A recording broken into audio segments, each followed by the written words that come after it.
So Morgan, how's your writing going? It's going well. I just have to type up a few more sections because it's kind of hard with, I haven't done much. I'm Okay. just trying to get everything finished because I had a slow start because it was hard for me to draft and I was getting really slow on that, so I got a slow start on this, but I'm catching up. Okay. Can you show me the last part that you've worked on? Yeah, the last part is my third section. Okay, so you do have some typed up. You have Yeah. what does a red fox eat? How do red fox senses and features help them survive in the wild?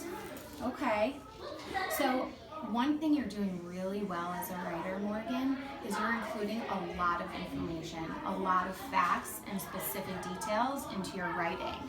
And you really do a good job explaining what they eat, what their senses are like, and even their size and appearance. So good work with that. But one thing that I want to tell you is that sometimes when we have so many facts, it might start to sound like an encyclopedia. And we want our writing to be a bit more engaging, Yeah, that's right? what I'm trying to work on. Okay. Not like fact after fact. Good. So that's something that we could work on today. Okay? So what I want to teach you is that informational writers add voice to their writing. And when you add voice to your writing, it makes it much more engaging, right? Just like some of the books we've been reading in class, When Lunch Fights Back and Alien Deep. So informational writers add voice to their writing by commenting on details and facts. So I'm going to show you a mentor text where the author here, D.S. Long, does that. This author comments on the details, and this makes it more enjoyable to read. Okay, so let's look at that. Okay, so this part here from Cat Talk by D.S. Long is about how cats submit. Okay? Making yourself as flat as possible, not looking at anyone directly, and keeping quiet is a way to submit in cat language. It's similar to how some people behave on their first day at a new school. So do you see this part here? Yeah. This is the author commenting on the facts, right? And adding his voice. Right? It's similar to how some people behave on their first day at a new school. So it's almost including a comparison. Yeah. Okay? So let's read another part. And again, we're going to look to see how does the author balance facts with some thinking or comments. Cats have a special way of saying, "You are part of my family." They rub against us with the sides of their mouth, temple, and tail.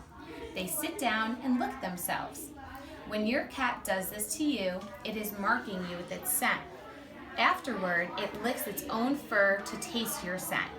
So, if you don't want to belong to a cat, move away. Do you see how, again, the author here Yeah. comments, right? This time, not really by giving a comparison, but by reacting in a conversational way, right? So if you don't want to belong to a cat, move away. Okay? So now let's try this in your own writing. Okay? And one way that we can add voice, right, and comment on details and facts is you can reread your writing and underline details that seem important to comment on. That's our first step. Then we can look for a detail you want to help the reader understand better and comment by, well, we can comment by comparing it to something else, just like D.S. Long did here, or we can react to it in a conversational way, right? Just like D.S. Long did in this second example, okay? So why don't you try this? So you have these body sections, right? Okay. These sections here. Why don't you reread this and see where are there details that we can underline and then maybe comment on.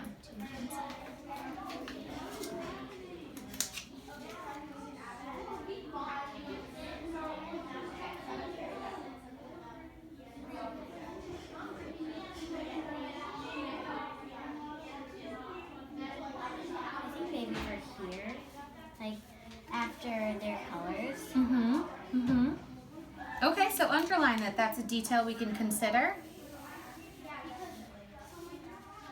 Okay, and then maybe try to underline another detail that we can comment on.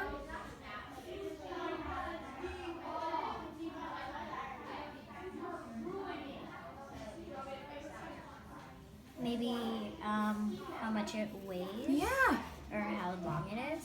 good. Yeah, you have a red fox male weighs 3 to 7 kilograms, its tail is.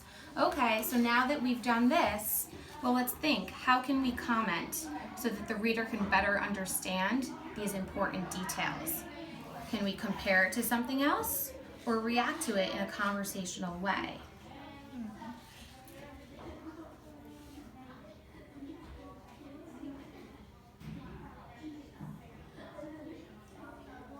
Maybe they can be all different kinds of colors. Like most people think a red fox is only red.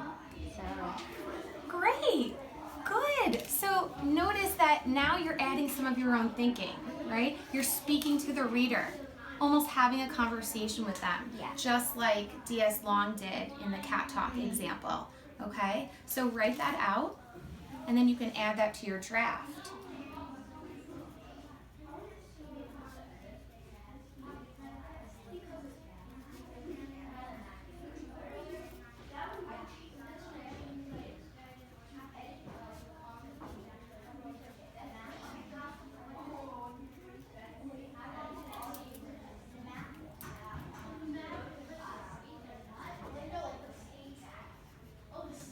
Great work, Morgan. So now going forward, and when you go off, okay, after your peer conference, you should continue this work. Yeah. Continue thinking about how you can balance the facts and your thinking or comments so that you create a more engaging, exciting tone for the reader. Does that sound good? Okay, good work.